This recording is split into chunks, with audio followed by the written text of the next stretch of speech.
உலக மக்கள் அனைவருக்கும் வணக்கம்.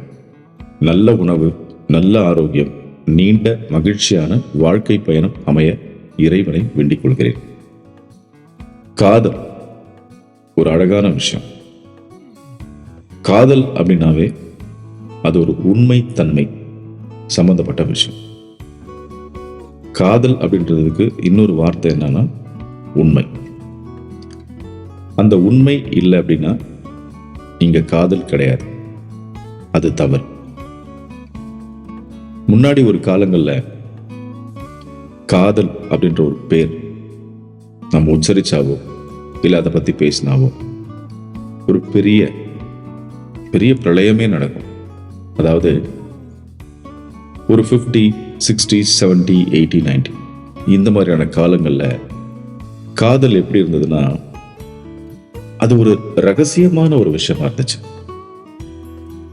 காதலை வெளியில சொல்றதும் சரி, இல்ல காதல் பண்றதும் சரி, காதலர்கள் உலாவுறதும் சரி, அது ஒரு ரகசியம் அப்படிதான் இருந்தது. ஆனா அந்த அந்த ரகசியத்திலையும் மிகப்பெரிய ஒரு உண்மை இருந்துச்சு. எப்படிப்பட்ட உண்மை? ஒரு காதல் ஒரு ஆண் ஒரு பெண்ணிடம் சொல்லும் போது அந்த காதல் ரத்தத்துல எழுதி லெட்டர் கொடுக்கிறது. ஒரு ஒரு ஒரு அவங்க ஒரு பெண் நடந்து போறாங்க, அவங்க பார்க்குற மாதிரி ஒரு சுவத்துல ஒரு பெருசா ஆட்டின் போடுறது, அதுல ஒரு அம்புக்குறி விடுவாங்க. நீங்க பார்த்துருக்கலாம். அதுக்கான பழக்க வழக்கங்களை சில மாத்திப்பாங்க. நிறைய விஷயங்கள் ஒரு காதல் அழகான ஒரு விஷயமா இருந்துச்சு. ஒரு பொண்ணு ஒரு ஆண் காதலிக்கிறாங்க அப்படின்னா அவங்களுக்குள்ள நிறைய ரெஸ்ட்ரிக்ஷன் இருந்துச்சு. ஒரே ஜாதி, ஒரே மதம், ஒரே குலம், ஒரே இந்த மாதிரி நிறைய விஷயங்கள் அப்பெல்லாம் இருக்கணும். அப்படி இருந்தாதான் அந்த காதலுக்கு ஒரு அங்கீகாரம் தரப்படும். நிறைய காதல் திருமணங்கள் இந்த காலத்துல 2025 இப்பதான் நிறைய நடக்குது. அதுக்கு முன்னாடி அந்த காதல்லாம் ரொம்ப கஷ்டங்க. ரொம்ப பாடுபடணும். ஹெல்ப் பண்றதுக்கு ஒரு நிறைய நண்பர்கள் இருப்பாங்க. அப்புறம் அதை பத்தி பேசுறதுக்கு ஒரு நிறைய விஷயங்கள், பக்கத்து வீட்டு தோழி தோழன் இந்த மாதிரி அப்படிலாம் இருப்பாங்க. சைக்கிள் கார் எல்லாம் இப்போ கிடையாது. 2 வீலர் இந்த மாதிரி போறது, பஸ்ல பயணம் பண்றது அண்ட் ட்ரெயின், இந்த மாதிரி காதல். ஒரு பொண்ணு கிட்ட போய் ஒரு பையன் இந்த மாதிரி நான் லவ் பண்றேன், இல்ல இந்த மாதிரி ஒரு லவ் லெட்டர் கொடுத்துட்டான் அப்படின்னாவே 2 ஊருக்கும் ஒரு பெரிய பிரளயமே நடக்குங்க.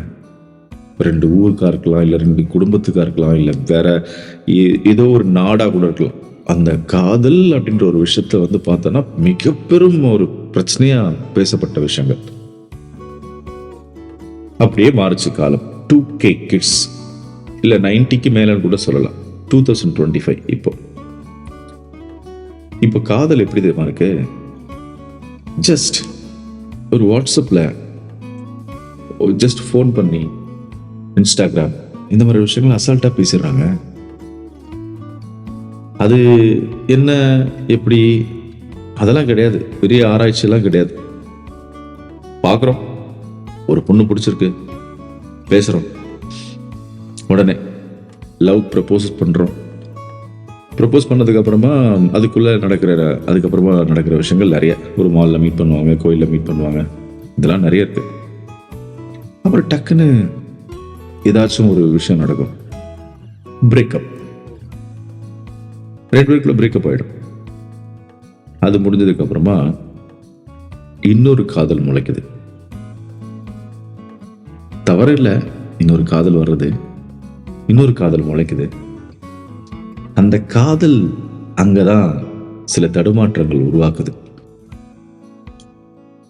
இந்த காதலரும் இரண்டாவது காதல் செய்யற ஒரு காதலும் அவங்களும் தன்னோட இது என் எக்ஸ் அப்படின்வாங்க, இவங்க என் எக்ஸ் அப்படின்வாங்க.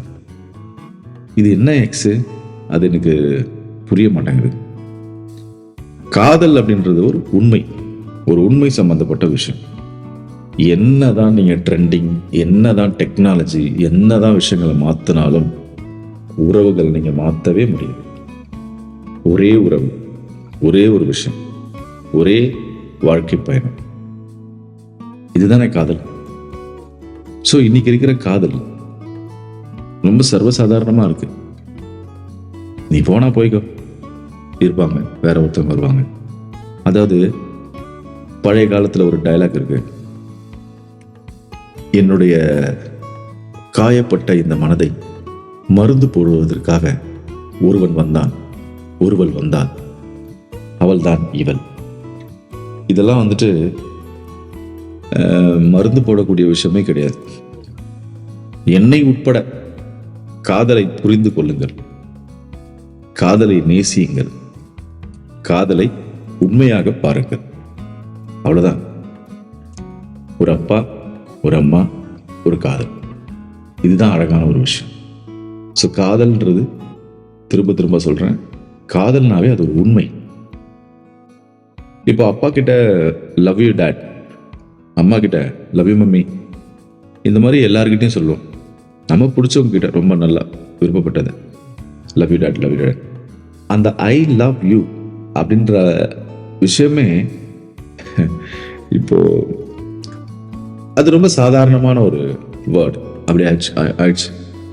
இப்போ நம்ம சாரி அப்படின்னு எல்லாருக்கிட்டையும் சாரி கேட்கலாம், ஈஸியாக சாரி கேட்குறோம்ல. ஆனால் என்னை மன்னிச்சிடுங்க அப்படின்னு சொல்லுங்க, நான் அவங்க கிட்ட மன்னிப்பு கேட்கணுமா? என்னால் கேட்க முடியாது. ஆனால் பாருங்க, அந்த மாதிரி ஆட்கள் நிறைய பேர்கிட்ட வந்து அசால்ட்டா சாரி சாரி சாரி இப்படிலாம் சொல்லுவாங்க.